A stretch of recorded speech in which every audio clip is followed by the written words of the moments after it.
Women will demand a vote. Lads from 12 to 21 will think their rights not enough attended to. John Adams wrote those words in 1776, nervous that if Americans expanded political rights even a little, quote, there will be no end of it, unquote.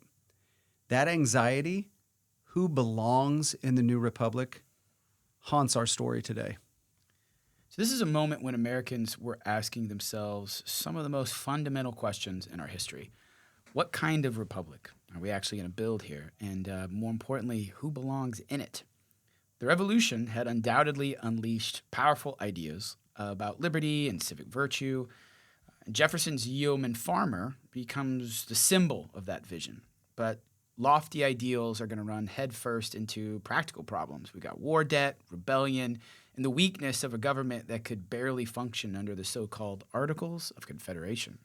And so then the story is going to turn very dramatic. Farmers started rising up in Shays Rebellion. Delegates started gathering behind closed doors in Philadelphia in the summer of 1787. And therein lies fierce debates over representation and power. And out of that struggle is going to come not just a new constitution, but entirely new ways of thinking about federalism, separation of powers, and checks and balances. And of course, we're going to meet Alexander Hamilton and James Madison. Alexander Hamilton. Yes, who wrote the Federalist Papers and argued why this bold experiment just might work. But the question at the end of the day was never simple. Would the states actually agree to ratify it?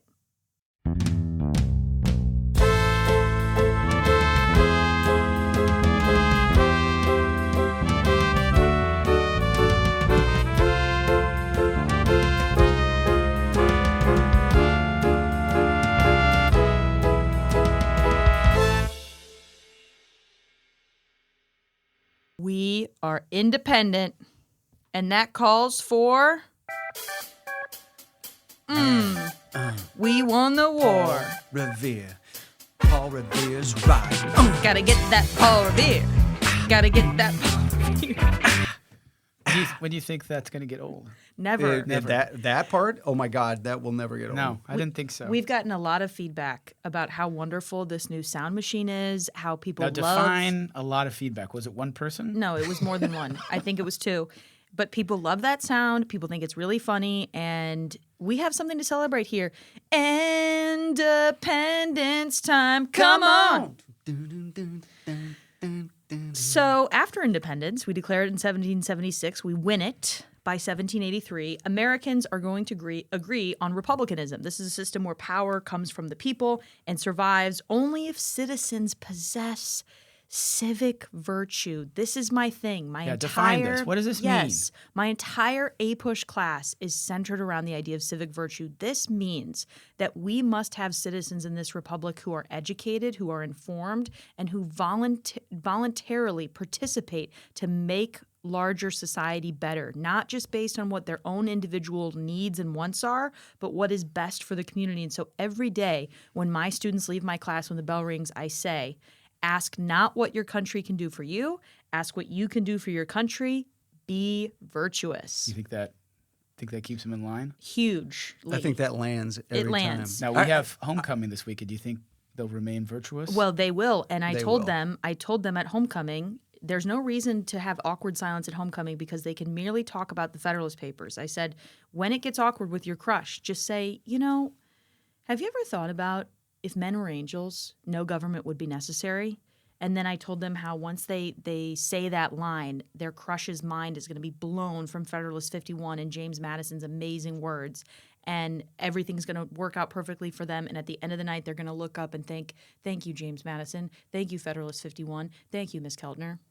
Really? They Yes. will say all those things. Yeah. I'm Yeah. pretty sure that's Wow. going to happen. Yes. So anyway, this virtue, we had to have this citizenry of sturdy, independent property holders. And the poster child for this was the small freeholder, the small, farmer, Jefferson's dream of this yeoman farmer.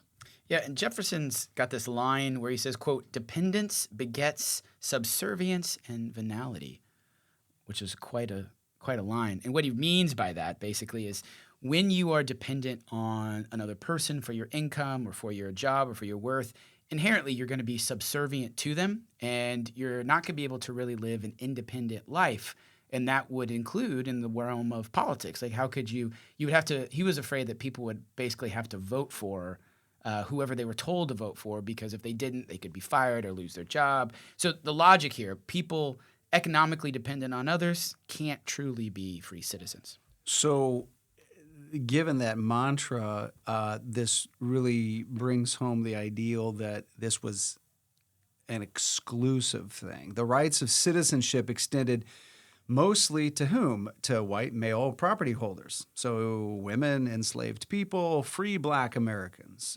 native peoples were effectively outside the circle. And so cue Adams's worry that Mr. Hill read in our beginning, that if you open the door or widen suffrage, it's going to unleash an endless demand from the masses.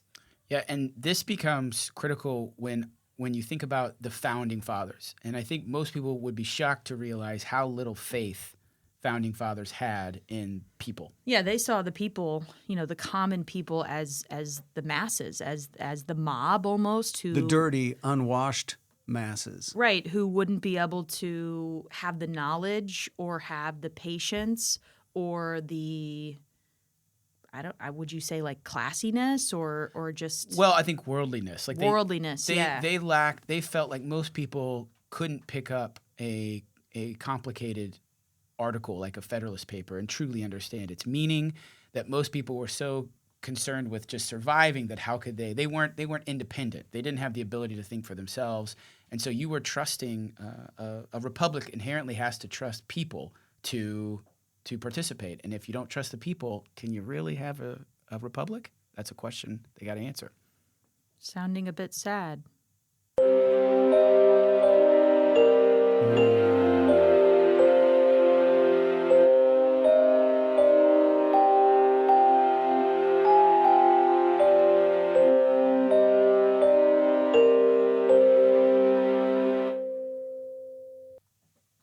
Wow, that made me sad.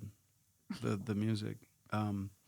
So we get this first stab, this first attempt, the Articles of Confederation, America's first constitution. It's adopted in 1777, and it's going to be with us effectively until 1789.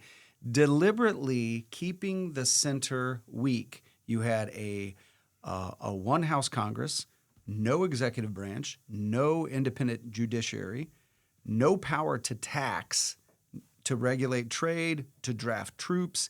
Each state had one vote, and big measures needed 9 states. Amendments required that it was unanimous. All of the states had to agree to it. And that gridlock is completely intentional. Yeah. The articles were pretty bad. I thought you were going to play like the sad trumpet sound. Yeah, I never know. I saw the trombone and I couldn't remember. Let's check it out. Oh, yeah, that one's better. That would have been apropos. Yeah, so it's sad, right? Because the articles are so weak. They're so bad. But it was because states really saw themselves as sovereign meaning powerful, and the ones that should hold the power. And they feared central power, and there was no surprise on this because of their experiences under the British Empire, under the king and under Parliament. And small states are going to insist on equal representation under this new constitution, and they're going to win under the Articles. Every state is going to get the same amount of votes. Western land claims also become another fight. New York and Virginia have to cede those land claims before the Articles take effect. So the weaknesses are really piling up here. And this has got to be one of the most important kind of turning points in this unit, is to recognize these weaknesses. And it goes beyond just domestic issues, because not only could the Articles not address some of the problems in between the states, they also had this issue of how do you deal with the fact that there's still British troops in the Great Lakes region, technically American territory. A lot of trade was being restricted by the British, and as well as Spain. And Spain is looking to still hold claims to large areas of the Mississippi Valley. So these foreign nations, they don't really even know who to deal with, because it doesn't really feel like there's one government that represents all 13 states, and they didn't really take this new government all that seriously. But I always tell my kids, there's always a big but in history. The Articles had successes as well. Yeah, let's go. Okay. Yeah, let's go. Like the Western land system. The Ordinance of 1785 that put into effect the rectangular survey where townships, sections, and all of this stuff was devised in a very organized way. Section 16 in the middle of those rectangles for funding of schools. Yeah, how about that? All right. Yeah, We like that. Let's hear it for schools. Education time. Come on. So everything today is in the tune of celebrate good That's times. my theme. It is a Friday, You know what? That's so my we're theme. celebrating. No, that's my theme because I've been In very. life? But I've been very happy the last couple of days because I just found out that I was accepted into the Daughters of the American Revolution. Wow, pretty cue cool. up. Yeah, Are you gonna? I bet do viewers are going to be, or listeners are going to be impressed by that. Daughters of American Dar, Revolution. dar, dar, dar, dar, dar, dar, dar. That's right. Okay. So that's why I'm so excited. Yeah. Yeah, I could see why. It's a pretty big deal. All right. Beautiful. So we love the education. We love Ordinance of 1785. And the Northwest Ordinance of 1787. So the single Northwest Territory kind of mapped out what would be the path to statehood at 60,000 people. So once you reach that critical level, you could apply for statehood, religious freedom, trial by jury, and no slavery in the territory.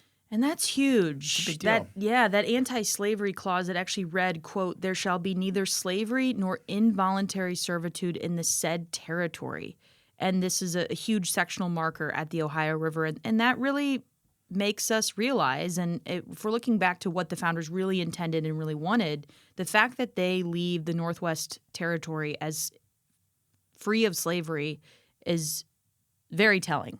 Yeah, I think, ultimately what this does is set up a lot of our story that we're about to tell over the next few weeks and months.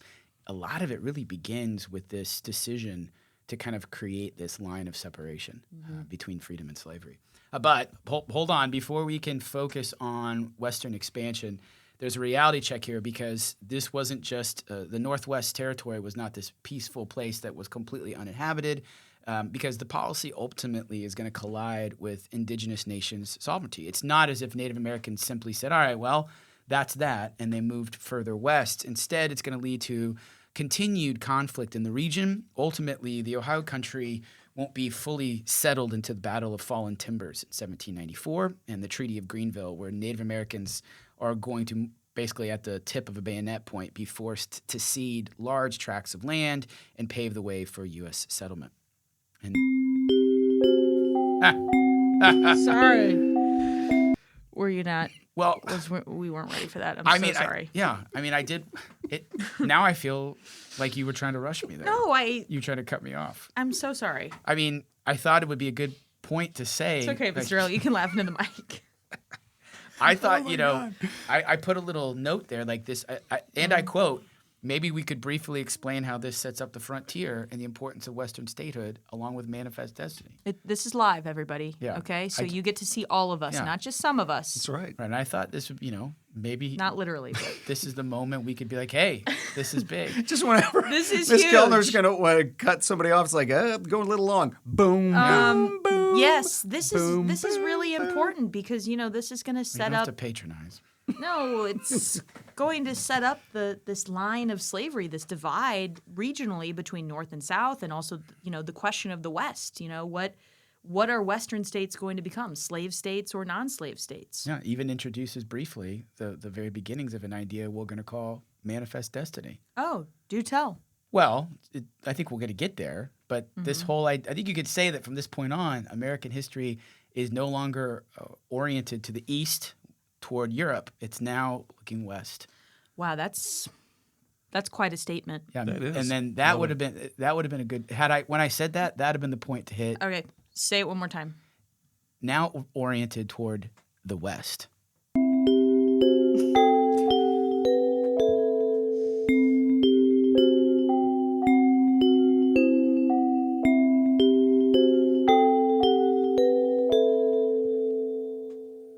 So yeah, when I press the button prematurely, then it just picks right up where it left off. So Little chunky, but that's okay. It's okay. We like chunky. Let's keep It's all going. good. We'll just push through this. Yeah, we'll go. All right. So getting back to some of the trials and tribulations associated with the Articles.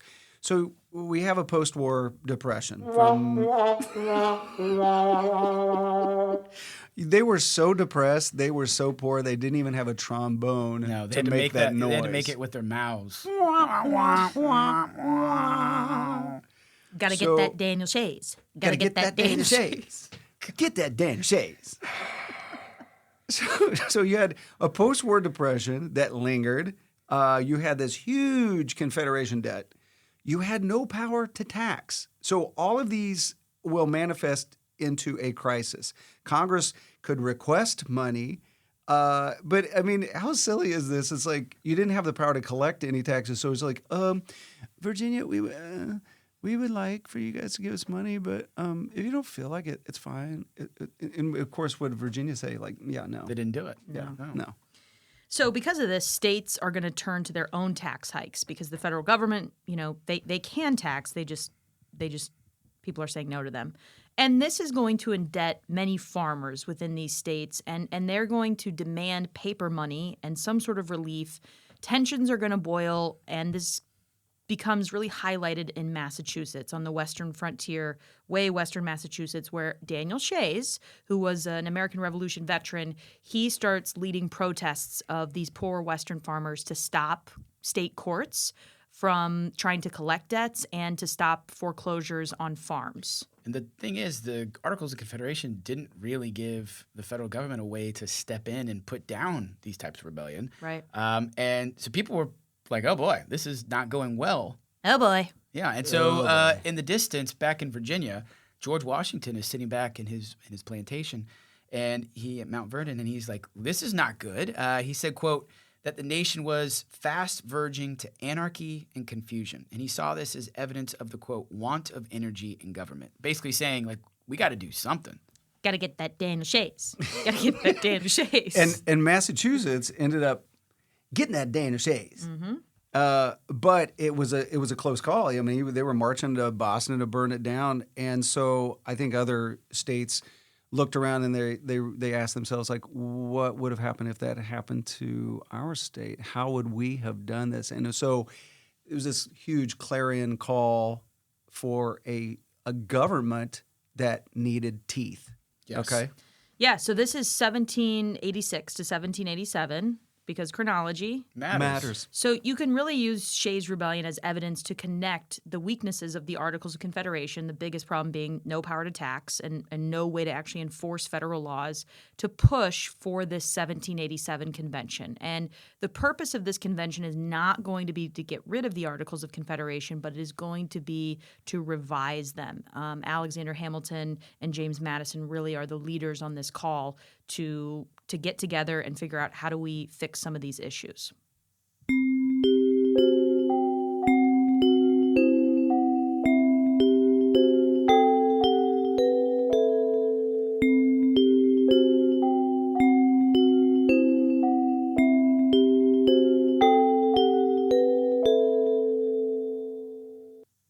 So in 1787, summer of 1787, can you imagine in so Philadelphia? hot. Oh my gosh, I would've been 55 delegates meet in Philadelphia in Independence Hall. Washington is going to preside merely because he is the tallest person.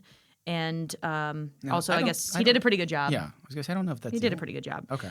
Sessions are going to be closed to the public, and most agreed that the central government needed strengthening. Different plans are going to be suggested by some who favor large states, some who favor small states, and some who are more ready for a compromise. So James Madison, the little guy, he was shorter than most, but big brain. He suggests the Virginia Plan, which really set the agenda. And this Virginia Plan had a national government with three branches, the legislative, executive, and judicial. And he also suggested a bicameral legislature, meaning two, that there would be a Congress with two houses, a House of Reps based on population and Actually, no, I'm sorry. In that bicameral legislature, it was all based on population under the Virginia plan, and small states obviously were not happy with this. Yeah, so it's pretty clear that if you were a smaller state, you under the Virginia plan were basically your voice was going to be like Madison himself, minute, right? Oh, James Madison, small guy, big state. Big state, big ideas. big ideas, and so there's an alternative proposed by William Patterson, and more famously, it's known as the New Jersey Plan. And the idea was to just keep a one-house legislature with equal state votes.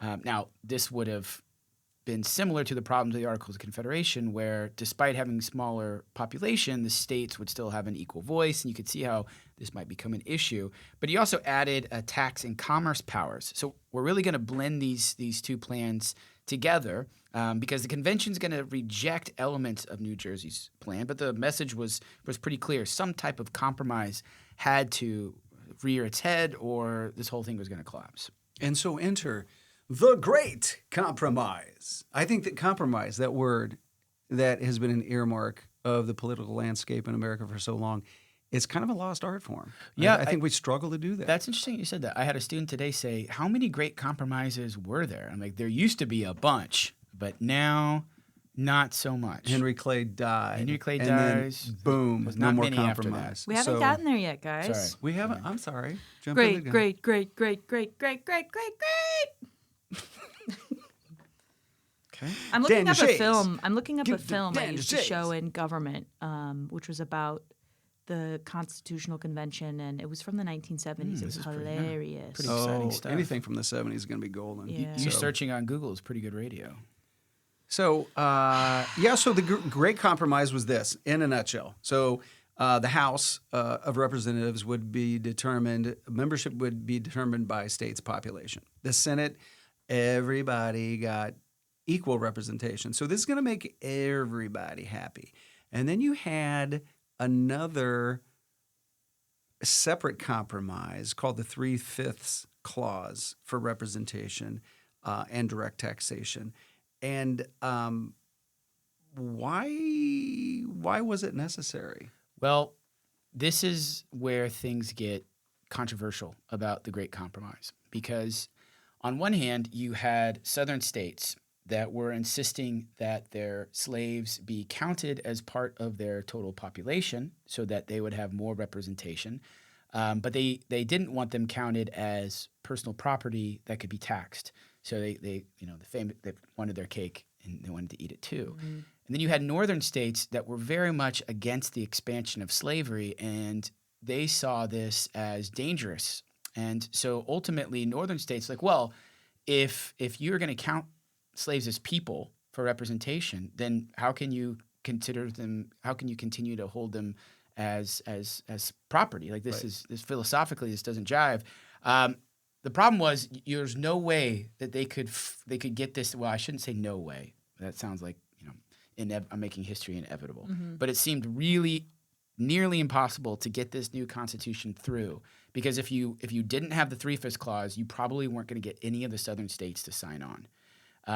And so the only way to push this forward, at least in the minds of northern representatives, was this notorious 3/5 clause, which we're going to count slaves as individual slaves as 3/5 of a person, which is abhorrent and awful and terrible and a stain upon this convention. And many delegates knew that, and there's proof of that. James Madison writes a whole diary, a day by day, on what happens at the Constitutional Convention. And obviously, we have to, if we were going to hit James Madison's notes on the convention, it would be that he's going to make.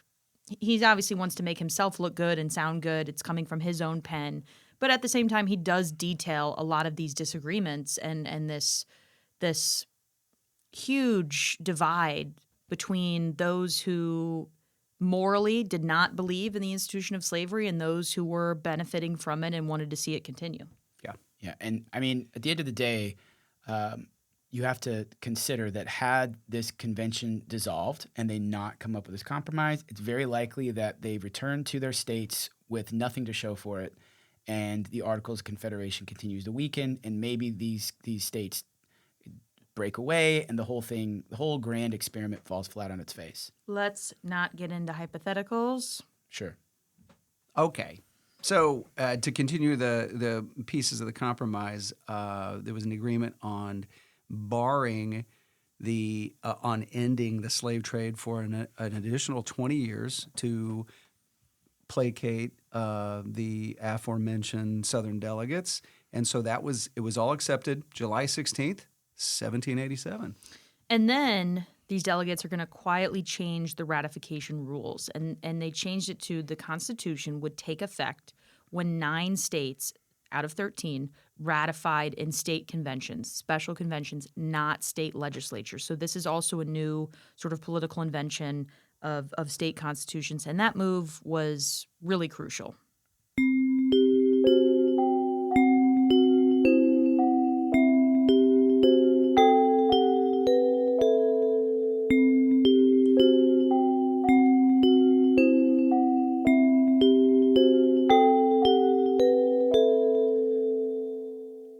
Another key piece to this new Constitution was the idea that really Madison, borrowing from Enlightenment thinkers like Montesquieu, was this idea of federalism, separation of powers, and checks and balances. And Madison's big breakthrough was to root sovereignty or power in the people themselves, not in the states.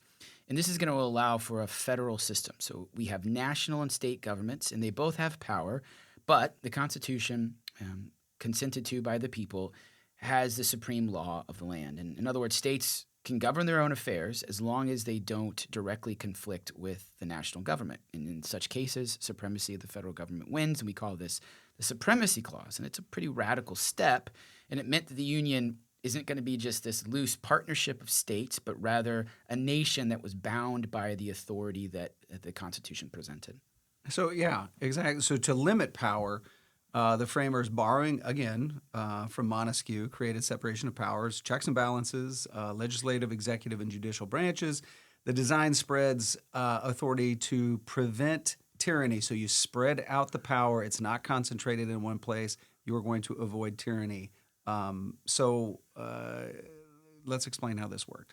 I mean, basically, the founders have to strike this balancing act between ensuring that individuals have freedoms and liberties. That's what they fought the American Revolution for: freedom, liberty, democracy. But also they have to ensure that this new government actually has power. It actually has teeth to it, because we had problems from the Articles not doing that. Exactly. And the next issue, though, is if you give the government too much power, won't it inevitably become corrupt? That was the debate. And Madison's brilliance was to say, yes, there will be a temptation for corruption, but ultimately there are other branches in place to stop that from happening. So you would never have the opportunity for one individual, let's say a president, to seize enough power to become a tyrant, because ultimately you had the judicial branch to the executive branch there to check any individual. And as long as those 3 branches remained independent, and that's the key, independent and separate, they should be able to prevent tyranny from emerging. Another great line from Federalist 51, where Madison says, "The great difficulty lies in this. You must first enable the government to control the governed, and in the next place, oblige it to control itself."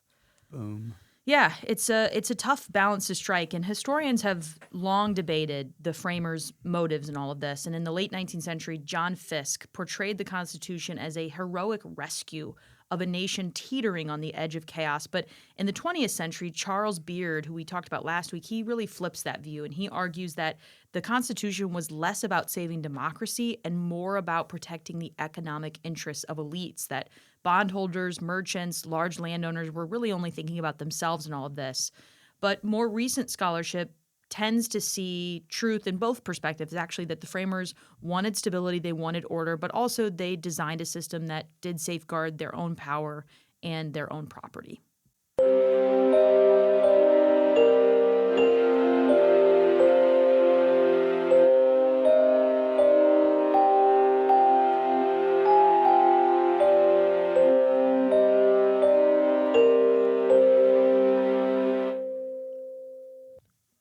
So to win ratification, Hamilton, Madison, and John Jay, who could also hit to all fields. Heck of a center field. I mean, he had fastball, great fastball hitter.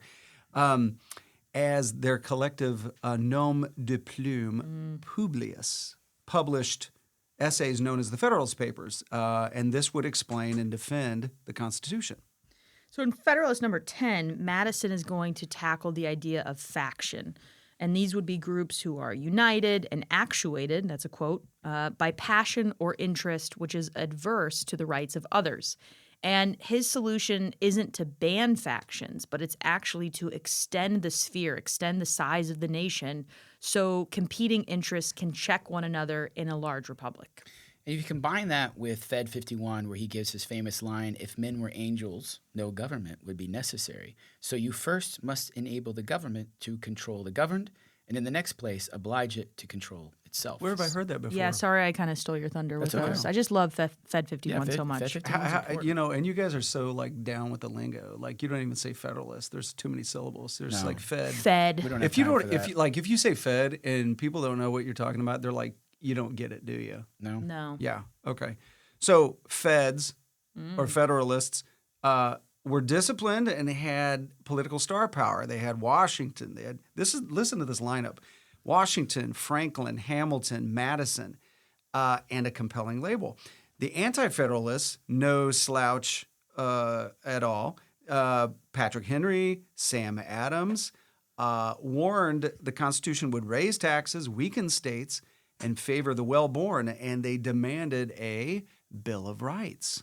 And I think some of my students struggle with understanding that the Federalists and Anti-Federalists at this point in the 1780s, they are not political parties. The Federalists support the Constitution. The Anti-Federalists oppose the Constitution because they believe it's giving too much power to this new federal government and it's not ensuring the rights of individuals. So we will get to political parties in the 1790s. We will have a political party called the Federalists. We will have a political party that blossoms out of the Anti-Federalists called the Democratic Republicans. But that's the 90s. We're talking about the 80s right now. So just keep that in mind. And the purpose of these papers, and the Anti-Federalists are going to write their own papers under a mix of names. Brutus is probably the most famous one. They are going to try to get people on their side through publishing essays because they got to ratify this or not. And ratification in some states is going to move really fast. But in two really important states, Virginia and New York, there's going to be very close calls. And so this promise to add a Bill of Rights is going to nudge it over the line that finally there's going to be another compromise and there is going to be an agreement to add a Bill of Rights eventually. And North Carolina is going to wait. They're going to kind of hold back. Rhode Island, they balk entirely. They don't end up. Typical Rhode Island. Yeah, I don't Wait think a they don't They end up never do anything. until the 1790s. They don't agree to ratify the Constitution. It was really important for the legitimacy of this system to get all 13 to ratify it, and that eventually happens. Shout out to our Rhode Island listeners. Yeah. We love you, Rhode Island. Yeah. All right, so this episode, I said this was going to be a shorter one, and look at us. Well, there's so much to I know, discuss. it's so big. So much. All right, our episode ends with a question, and it's the same one Americans debated in taverns and town halls in 1788. Will the states consent to this bold new frame of government, and on what terms? History's answer, of course, is yes, but remember, and this is crucial, only with the First Amendment that we now call the Bill of Rights. And I think we can all agree that the Bill of Rights pretty important. Yeah, but I think the major question also is how big of a government should we have or do we want to have? That's the central debate in all of America, and at the local levels, the state level, the federal level. Should we have a big, activist, energetic government like Hamilton and the Federalists wanted, or should we have a more tempered, small government that doesn't interfere in people's lives as much? And we don't have any answers yet, which is why people really need to listen to our next episode to find out how this plays Oh, out. that's Yeah. such a good segue. Yeah. Tune in. Okay. All right. So, maybe one quick reflection question, if we want to quickly hit it. Okay. All right. All right. So, let's suppose that we have a time machine and we can Bill and Ted this thing and go grab some of these founding fathers and we bring them to see today's United States. And we've got today universal adult suffrage. We've got broad, powerful national policymaking. We've got an incredibly powerful executive branch. We have a highly influential judicial branch, and we have a Congress today that's not nearly as active as I think they would have supposed. So would they have said, these founding fathers, that we kept their system's original spirit, or had we stretched it beyond recognition? What do you think? What do you think Madison says if he shows up today? I think my initial reaction to that is no, knee jerk, but also they knew it would be stretched beyond recognition, which is why they added a mechanism to amend it. Yeah, Article 7 or 6 or shoot, I should know that. The amendment process is written into the document itself, knowing that there will be a time when we won't recognize this place because of progress, because of technology, and we have to make this a living document. I agree. I think they would be. I think that shows the true genius of what they laid down, because it's what they didn't know, and the idea that. I mean, can you imagine if you did the Bill and Ted thing and asked Madison about, well, what about gay marriage? What about campaign finance reform? What about abortion? And they'd be like, what? Yeah. What about AI? What about the internet? Yeah, Right. and I think those are all great points, and I agree. I think that really we can say two things: that Madison was brilliant and deeply flawed, and he was smart enough to know that he and Jefferson and others didn't really have the answers, so future generations were going to have to solve those questions on their own, and ultimately allows us to both revere the founders and some of the decisions that they're made, but also leaves them open to critique, and through that criticism, we make the country better. Yeah, and I think also that Madison's able to be brilliant, yes, because of his natural ability, but also because of his station in life. His privilege allowed him to sit in his home library and read Enlightenment philosophers and study and write all of these amazing things that we're still talking about. But that opportunity was denied to so many, and that is something that I think is worth acknowledging. And I think at the end of the day, every historical figure we talk about, they're humans, and they have wonderful things about them, but they also have flaws, just like the three of us sitting here. Well, except for Mr. Hill has yeah, I was zero gonna say, flaws. have you seen? I'm glad Have you seen I'm Mr. glad Hill's that you hair? pointed. Yeah, you But pointed of that out. That's course, good. Garrison and I have a lot of flaws. Right. And I care so- too much. Yeah, so I think it's never healthy to put any historical figure up on a pedestal. What is healthy is to try to see the whole person. Yeah, great point. All right, let's quickly summarize and get out of here. So republicanism tied citizenship to independence and civic virtue. We can think about Jefferson's human ideal. The Articles were weak by design. They had these really big holes when it came to taxation and enforcement and diplomacy. But hey, those Northwest land ordinances were a pretty big deal, pretty successful, blocked slavery's expansion and left the door open for public schools. Got to get that Daniel Shays. Got to get that Daniel Shays. Highlighted the need for reform because of the Articles of Confederation. And also, so we call this Constitutional Convention, and we've got small states versus big states, small states with the New Jersey plan, big states with the Virginia plan. Ultimately, they agreed to the Great Compromise, which does unfortunately include the 3/5 clause, but it does put an end eventually on the slave trade. Federalism, separation of powers, checks and balances solved the problems of sovereignty and power.